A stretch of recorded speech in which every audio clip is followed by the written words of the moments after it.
I say keep an eye on KeAndre Lambert-Smith. And why I say that is for a few reasons. Like Dante Cephas, KeAndre Lambert-Smith didn't play. I mean, Cephas didn't play at all in the Peach Bowl, but KLS didn't play much in the Peach Bowl. And that was supposed to be your number one wide receiver, your veteran, the guy to lead this group this year. And his playing time reduced significantly. That makes no sense for somebody that has one more year of eligibility. KLS could go to the NFL. He could come back to Penn State. He could transfer. He does have that extra year of eligibility. But I also find it interesting, and you have to read in between the lines, and you have to look for some of the signs.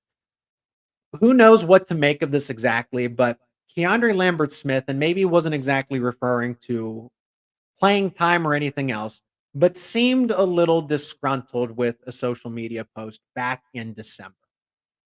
And I don't know what that means. Is that directed at Penn State? Is that directed at playing time? Is that directed at something else that we don't know about? Extracurricular stuff, right? Off the field. Who knows? A friend? I don't know.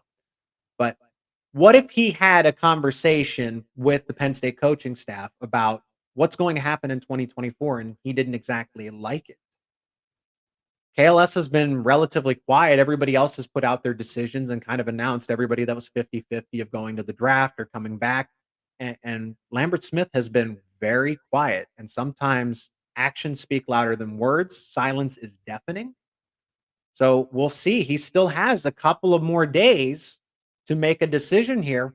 And I would not be surprised if KLS does enter the transfer portal or does decide to go into the NFL.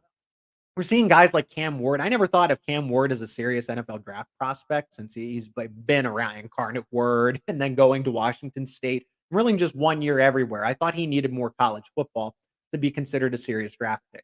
So KeAndre Lambert-Smith, even though I don't think he makes sense as a prospect right now, I think one more year of college football would do him some good. He could go to the NFL a year early and just try to make a roster and crack the pros that way.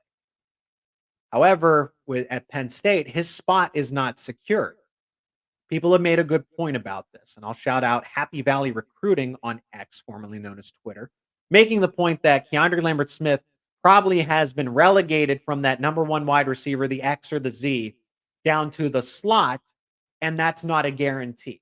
It's an open competition across the board. I'll tell you who is safe. Julian Fleming is safe. Trey Wallace is safe. After that, everything else is open. The number 2 spot behind the X and the Z, and then the slot spot, the 2, the 3, all of that. The 2s and the 3s behind the X and the Z are completely wide open, and then the slot wide receiver spot is completely wide open. And if you're KeAndre Lambert-Smith, would you want to deal with that? Do you feel like the time that you've given and the performances that you put up, you probably feel like you've done enough to deserve the respect that is supposed to come your way, but it's not. Fans, spectators might disagree. I don't think KeAndre Lambert-Smith should walk into a starting spot. I don't. You can do special things against West Virginia and Indiana. I get that. But when it came to Michigan and Ohio State, guys that are actually going on to the pros and will be drafted in the first and the second round, Will Johnson, Denzel Burke, respectively, you did nothing. You did nothing in those games. So it is okay to say that you are a compliment. You are a number 2. You are a number 3 wide receiver. So yeah, your spot is not guaranteed at this point because we have enough, but we know what KeAndre Lambert-Smith is. Can he get better at the things he's already good at? Absolutely. But is he going to flip and turn over into the superstar wide receiver? It would take a lot, but it's fine if you can accept your role as a 2, as a 3, not a number 1. And I don't know. I can't imagine a lot of people that would be okay with losing their spot like that after they felt like they had a good season.